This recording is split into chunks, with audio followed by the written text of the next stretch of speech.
খাদ্যরসিক বাঙালি আমরা। গরম হোক বা বর্ষা, আর কিছু না হোক, ঋতুর সাথে তাল মিলিয়ে নানা রকম খাওয়ায় মজিয়ে রাখি নিজেদের।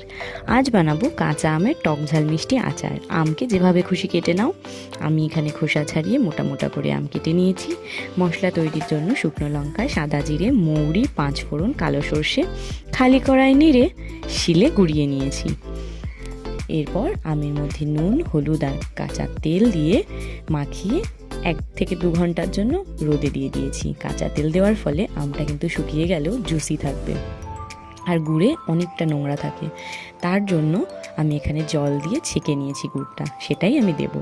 এবার গরম কড়ায় অল্প সর্ষের তেলে 5 ফোড়ন দিয়ে রোদে দেওয়া আম হালকা নেড়ে গুড়টা দিয়ে দেব। এবার গুড়ে আম ডুব দিলে 40-45 মিনিট নাড়িয়ে যেতে হবে। সব শেষে ভাজা মশলা ছড়িয়ে নামিয়ে নিলে রেডি টক ঝাল মিষ্টি আমের আচার।